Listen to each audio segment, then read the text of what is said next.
Ça va être beau. C'est parti. Allez, j'y vais. Vas-y. C'est sûr. Vas-y. Ah bah, je peux pas m'écouter. C'est parti, Lily. Voilà. Ça me rappelle les souvenirs de... Ouais, je pense que c'est quand même... Je sais pas. On verra quand tu seras tout coupé pareil, mais... Ça resterait un truc hyper vague. Un jour, je le ferai, tu vois.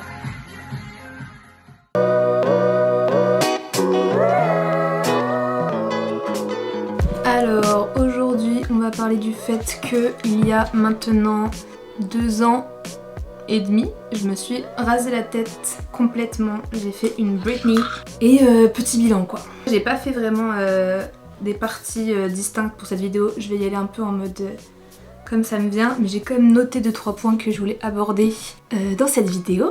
Déjà on va commencer par le commencement, mais avant regardez ma tasse que j'ai achetée à Renaissance. Elle est trop belle. Et alors depuis que j'habite ici, j'ai une consommation de sirop d'érable qui n'est pas normale. J'en mets de partout, j'en ai mis dans mon café. Mais faut savoir se faire plaisir. Cette vidéo c'est un peu pour, je sais pas, si vous vous demandez si vous allez vous raser la tête, si vous posez des questions, si ça vous trotte un peu dans la tête. Parce que je pense que si vous êtes dans cette vidéo, c'est que vous avez cherché des trucs sur YouTube, genre des témoignages. Voilà, donc je vais vous dire un peu ce que moi j'ai ressenti pendant cette expérience, que c'est vraiment une expérience de vie, et vous faire un petit bilan 2 ans et demi après. Donc déjà, pourquoi je me suis rasé la tête, c'est la question qu'on me posait tout le temps et à laquelle je répondais je ne sais pas. En fait c'est un truc, toute ma vie je me suis dit que j'allais me raser la tête un jour, juste pour savoir ce que ça fait d'avoir le crâne rasé. Sauf que c'est le genre de truc que tu te dis toute ta vie. Genre oui non mais un jour je me raserai la tête, et mais un jour j'aurai un van et je ferai le tour du monde, oui mais un jour j'ouvrirai un café dans le sud de la France. Ok, il y a un moment, si vous dites pas c'est aujourd'hui, bah vous le ferez jamais. Genre le truc que tu retardes tout le temps en pensant que tu le feras, et il y a un moment, faut se dire ok, ce jour-là, je prends ma tondeuse et je me rase la tête. Et c'est ce que j'ai fait. En fait, et alors moi quand je commence à planter des petites graines dans mon cerveau, je peux pas faire autrement que de faire les choses. Une fois que j'ai une idée, il faut que je le fasse. Donc j'ai commencé à me dire j'ai envie de le faire, j'ai commencé à traîner un peu sur YouTube, à regarder des vidéos de filles qui se rasent la tête. Du coup ça m'a donné encore plus envie. Donc voilà, ça a commencé à... Et du coup je l'ai fait. Et c'est aussi pour ça que je fais cette vidéo, parce que quand moi je voulais le faire, je cherchais toutes les ressources possibles, je cherchais toutes les vidéos un peu bilan, un peu expérience. Donc bien sûr j'ai regardé celle de Gaël Garcia, j'ai regardé celle de Ruby Pigeon, mais voilà quoi. J'ai regardé même en anglais, enfin je regardais le plus de vidéos possible. Et même pour essayer de me projeter moi avec un crâne rasé. En fait vous pouvez pas savoir si ça va vous aller ou pas avant de le faire. Quand ma pote est venue m'aider à le faire, on avait fait une photo avant avec un filtre Insta de crâne rasé, c'était horrible. Vraiment c'était terrible, heureusement que je me suis pas dit que j'allais ressembler à ça et que je l'ai fait quand même, parce que de toute façon vous saurez pas à quoi vous allez ressembler avant de le faire pour de vrai. Donc c'est pour ça que je l'ai fait vraiment, et puis aussi parce que quand même, moi j'étais dans un truc où j'ai jamais été vraiment satisfaite de mes cheveux, ils étaient toujours trop plats, trop comme ci, trop comme ça. Quand j'étais brune je voulais être blonde, après je voulais être brune, après quand ils étaient longs je voulais qu'ils soient courts, quand ils étaient courts je voulais qu'ils soient longs. Alors je suis toujours un peu comme ça, mais je voulais voir si je pouvais me détacher vraiment de mes cheveux. Et je pense que je me suis beaucoup cachée derrière mes cheveux pendant longtemps, surtout quand j'étais ado. J'avais des longs cheveux et je me cachais un peu derrière. Et donc c'est important je trouve de voir si tu peux vivre sans te cacher derrière tes cheveux. C'est un bon exercice. Donc voilà, c'est pour toutes ces raisons que j'ai décidé de me raser la tête. C'est drôle parce que à l'époque j'étais avec mon ex et le premier truc que les gens me disaient c'était oh là là mais il est d'accord ton copain, ou alors ah moi j'aimerais trop le faire mais mon mec il m'a interdit de le faire.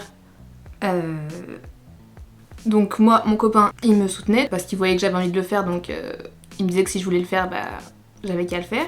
Voilà, après questionnez-vous hein, si vraiment votre copain vous interdit de faire quelque chose que vous avez envie de faire, peut-être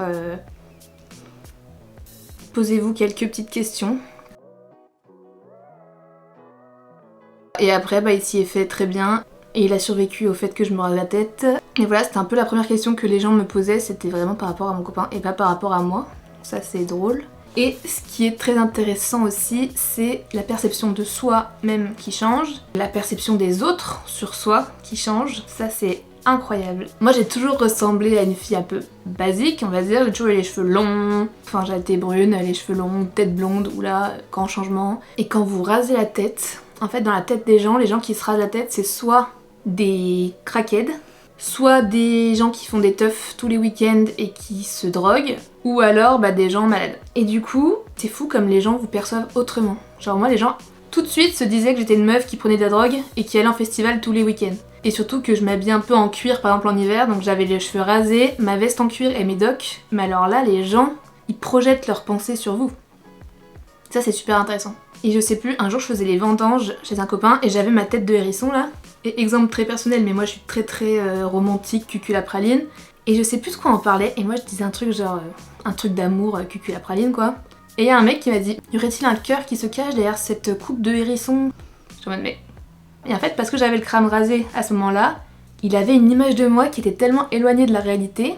Enfin c'était hyper intéressant en fait. Après, si je devais donner un timing pour le faire, moi je l'avais fait en été.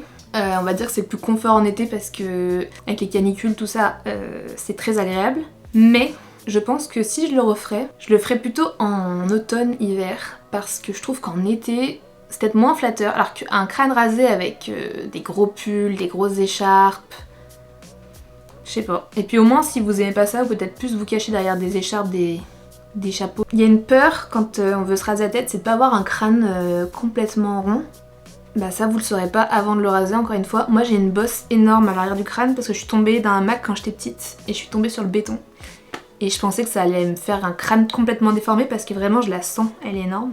Et en fait ça se voyait pas du tout. Donc je sais pas si c'est vraiment une crainte à prendre en compte. Et en fait c'est pas un truc que tu remarques je trouve. Si vous posez la question et que vous pensez à des gens que vous connaissez qui ont pas de cheveux, est-ce que vraiment vous vous êtes dit un jour tiens est-ce qu'il a un crâne très rond Jean-Marc? Pas du tout. Tout le monde s'en fout de savoir quelle forme a votre crâne. Et encore un petit point, se raser la tête ça permet vraiment aussi de redécouvrir son visage et de se réapproprier son visage et de faire la paix avec son visage. Dans le sens où quand vous n'avez pas de cheveux, en fait il y a vraiment que vous et votre tête. Même si vous tirez souvent les cheveux en arrière tout ça, c'est pas pareil que quand vous rasez la tête. Genre vraiment, je crois que j'ai jamais autant appris à mettre mon visage en valeur et à aimer mon visage comme il l'est que quand j'avais les cheveux soit rasés soit vraiment très courts. Il faut que tu t'aimes parce que de toute façon il n'y a que ça, quand tu regardes dans le miroir, il n'y a plus rien autour pour cacher, donc c'est toi et ta tête. Voilà, that's it. Et alors la grosse question quand on se rase les cheveux, c'est pas de se raser la tête, c'est vraiment la repousse, parce qu'en soi quand tu te rases la tête c'est quand même assez cool. Je vais montrer les photos.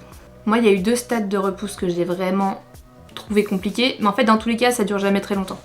Donc, en fait... Moi j'avais pas rasé à blanc parce que je trouve pas ça très joli, je voulais pas avoir genre ma peau de crâne sur mon crâne. J'ai rasé à 5 mm je crois. Du coup, quand t'as les cheveux vraiment rasés en vrai, c'est toujours un peu stylé. De toute façon tu peux te lever le matin ou te coucher le soir, t'auras toujours la même coupe.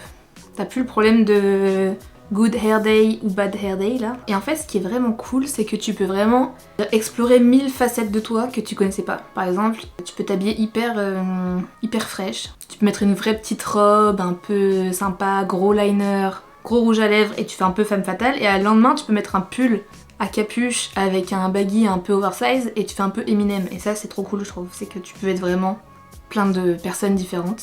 Le stade rasé pour moi c'est le stade le plus facile, c'est vraiment le après qui est plus compliqué. Et pareil, le regard des hommes, parce qu'on va en parler, déjà, même des femmes en fait. À un moment, je suis sortie en rasé total, petite robe, liner, tout ça là, comme j'avais dit, et j'ai une meuf directe qui est venue me faire un compliment, donc trop mignonne, pour me dire que les cheveux rasés ça m'allait trop bien, que j'assumais, que c'était trop bien. Donc ça n'arrive presque pas quand t'as les cheveux normaux, en général. Et aussi, je me suis dit, moi, en me rasant la tête, encore une fois, à ce moment-là, j'avais mon copain, donc... je m'en foutais un peu, mais j'étais en mode de toute façon là, pendant 1 an et demi, je vais pas me faire draguer quoi. Et il se trouve que pas du tout. En fait il y a beaucoup de mecs qui trouvent ça stylé, bien qu'on s'en foute, hein, c'est pas le point. Ou encore une fois c'est vraiment juste pour le témoignage, pour vous raconter un peu mon expérience, mais on s'en fout. Que Pierre-Paul Jacques n'ait pas envie de vous raser la tête, vous faites ce que vous voulez, c'est vos cheveux. Mais par exemple même les copains de mes copines, il y en avait quelques-uns qui étaient pas trop sûrs. J'étais là, oui je vais le faire. Voilà, c'est tout. Et après quand je l'ai fait, la plupart des gens trouvaient ça cool. Et même mon arrière-grand-tante de 70 ans m'a dit non mais là il faut que tu restes rasée toute ta vie. Alors que je pensais vraiment qu'elle allait me dire mais qu'est-ce que tu nous fais ma petite bichette là. Raser c'est vraiment cool. Donc c'est pas ça le plus dur. Le plus dur vient après la fameuse repousse. C'est là que vient la période hérisson. Et quand je vous parlais des stades un peu compliqués pour moi, là ça a été la plus compliquée. Parce que moi mes cheveux ils sont raides. Et du coup, pendant très longtemps, je pensais qu'ils allaient repousser et me tomber un peu sur le crâne quoi. Pas du tout. Ils ont poussé droit pendant longtemps. Et alors vraiment droit, mais comme ça quoi. Et ça j'ai pas beaucoup de photos parce que honnêtement je me trouvais horrible. Vraiment c'est la période hérisson. Ils étaient tous à la même hauteur, mais genre dressés sur le haut de ma tête. Et vraiment tu peux rien faire. Tout à l'heure quand je disais quand tu t'habilles un peu cute, c'est mignon avec du liner, là tu peux faire ce que tu veux. Ce sera jamais mignon. Franchement j'ai vu des photos de moi cet été là, c'était très compliqué. Donc l'estime de moi-même à ce moment-là était pas très haute. Mais vient ensuite la période où c'est un peu mieux, où c'est un peu le petit bol. Donc le petit bol je l'ai gardé plus longtemps. Je l'ai recoupé plusieurs fois. Donc ça c'était cool. Je vais voir si j'ai des photos. En vrai avec du recul j'aime bien. Genre là la photo sur la plage je l'aime bien. En fait je trouve que c'est stylé mais c'est pas trop moi. Mais bon, il y a vraiment pire. Et ensuite c'est là, un deuxième stade un peu compliqué je trouve, c'est quand tu passes du bol à la longueur carrée, donc bon. Mais ça peut être aussi une période, comme je disais, d'un peu d'exploration. Genre à un moment j'avais une fête de fin de tournage, j'avais mis les cheveux un peu plaqués en arrière comme ça avec du gel, un truc que je ne fais jamais. Bah c'est cool, je dis pas que je le ferai toute ma vie, mais c'est cool de te voir comme ça quoi. Je sais pas c'est un peu déconstruit ce que je dis, hein. C'est un bilan qui sort de ma tête, mais je pense que chaque stade de repousse, si vous l'apprivoisez un peu comme vous voulez, ça peut le faire. Je trouve que c'est vraiment dans la tête en fait, tout ça. Si vous, tous les matins, vous vous réveillez en disant bah de toute façon je vais être moche et je sais toujours pas ce que je vais faire avec cette longueur de cheveux un peu bâtarde, vous allez endurer littéralement vos mois de repousse. Alors que si vous le voyez un peu comme une exploration de vous-même, genre une pixie cut, jamais je me serais dit que j'allais me faire une pixie cut. Je passais par là et du coup je me suis vue comme ça. Et je me serais jamais vue comme ça en ne me rasant pas la tête. Mais en fait je vous parle depuis tout à l'heure comme si vous alliez le faire, mais c'est comme moi je l'ai ressenti en fait. En fait le problème de la repousse aussi c'est que vos cheveux d'ici repoussent plus lentement que vos cheveux de derrière. Du coup là vous avez très vite une petite queue de rat, enfin les cheveux de derrière poussent très vite. Et ceux-là mettent tellement de temps que même quand vous avez un début de carré, c'est pas vraiment un carré. Vous pouvez avoir un carré ici et vos cheveux d'ici peuvent être encore là quoi. Donc faut encore du temps pour que tout repousse. Mais ça va assez vite quand même, avec du recul. C'était vraiment une expérience de vie. Voilà. Si je devais le refaire, je le referais. Et je me dis que si vous hésitez à le faire, bah faut le faire. Je sais pas trop ce que je peux dire d'autre, à part que les cheveux ça repousse. Au pire, ce sera quoi? Ce sera 1 an et demi de votre vie, faudra jongler un peu avec des barrettes et des bonnets et des casquettes, mais je pense que ça va aller. Voilà, écoutez, je sais pas si cette vidéo fait beaucoup de sens, c'est un peu décousu, mais bisous, ciao, abonnez-vous, see you next time.